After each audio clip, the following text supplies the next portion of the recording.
Assalamualaikum warahmatullahi wabarakatuh. Jamaah Haji Kloter 45 wilayah Tangerang Selatan yang insya Allah dimuliakan oleh Allah, dan juga para pemirsa jamaah haji lainnya, semoga Allah Subhanahu wa Ta'ala menganugerahi kita haji yang mabrur. Ada satu kisah bagaimana para sahabat Rasulullah SAW ketika berhaji, yang ini bisa menjadi panutan akhlak bagi kita ketika kita berhaji di tanah suci.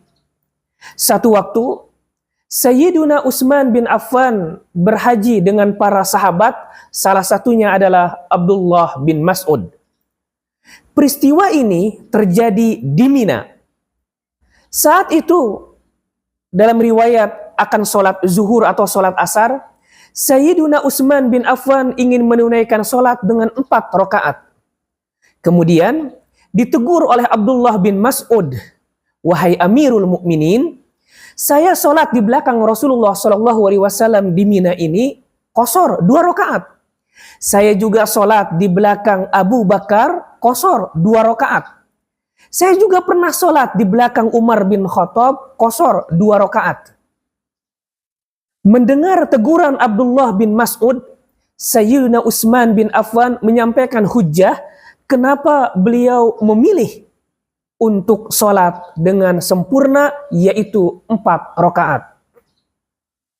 Singkat cerita, sholatlah Amirul Mukminin Utsman bin Affan sebagai imam, dan juga para sahabat yang lainnya, yang salah satunya adalah Abdullah bin Mas'ud sholat di belakangnya, yaitu menjadi makmum 4 rakaat. Usai sholat, Abdullah bin Mas'ud ditanya oleh para sahabat, "Wahai Ibnu Mas'ud, mengapa engkau bersedia sholat di belakang Utsman bin Affan, padahal dia berbeda dengan pendapatmu?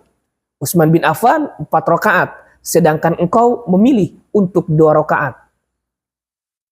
Jawaban Abdullah bin Mas'ud dengan 2 kata, dan ini menggetarkan jiwa kita, menjadi panutan akhlak bagaimana kita berhaji di tanah suci. Apa jawaban Abdullah bin Mas'ud? Beliau berkata, "Al-khilafu syarrun." Berselisih itu buruk. Berselisih itu tidak baik. Abdullah bin Mas'ud ingin mencontohkan kepada kita dan juga kepada para sahabat saat itu, ketika haji hindari berselisih. Ketika haji hindari banyak berdebat. Meskipun Abdullah bin Mas'ud punya hujjah, meskipun Sayyiduna Utsman bin Affan punya hujjah dalam ibadahnya, namun beliau tetap bersama, dan juga Abdullah bin Mas'ud bersedia menjadi makmum. Para jamaah yang dimuliakan oleh Allah Subhanahu wa Ta'ala, sikap ini penting sekali menjadi contoh bagi kita. Bagaimana kita menunaikan haji di tanah suci. Apa itu? Jangan banyak berselisih dengan jamaah. Jangan banyak berdebat dengan para jamaah, sehingga itu nanti menimbulkan kebencian, kedengkian, dan menimbulkan rasa marah. Ingat, di jamaah haji, Allah Subhanahu wa Ta'ala benar-benar menyayangi dan menuntun hamba-hambanya untuk dekat melalui akhlak yang baik. Pemerintah kita sudah bagus banget mengatur.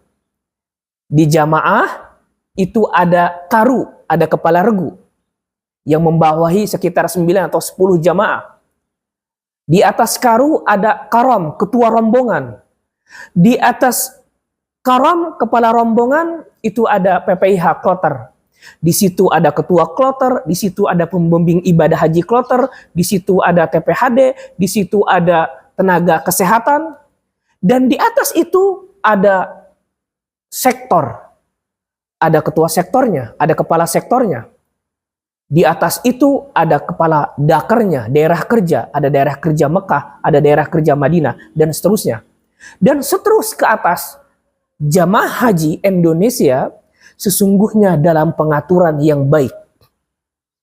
Jadi kalau seandainya ada hal-hal yang berbeda sedikit, apalagi yang bersifat furu'iyah, jangan diperbesar, jangan diagung-agungkan. Khawatir itu mengurangi pahala haji kita. Ada yang merasa bahwa dia telah berilmu, kemudian merasa paling benar dan merasa menguasai masalah. Hadirkan kerendahan hati. Ada pejabat yang berhaji saat itu, berkumpul dengan para karyawannya, berkumpul dengan jamaah yang lainnya yang bukan pejabat. Hati-hati, dahulukan rendah hati. Ada yang memiliki kedudukan atau hartawan yang sangat kaya raya. Hati-hati, saat haji semuanya statusnya menjadi tamu Allah, duyufur rahman. Karena itu para jamaah, khususnya jamaah kloter 45 Tangsel yang insya Allah dimuliakan oleh Allah, mari kita raih haji pada tahun ini dengan haji yang mabrur. Salah satunya yaitu dengan berakhlak seperti Abdullah bin Mas'ud. Wala tanaza'u, jangan pernah berselisih saat haji di tanah suci. Demikian para jamaah, semoga kalimat yang singkat ini membawa manfaat bagi kita semuanya. Wassalamualaikum warahmatullahi wabarakatuh.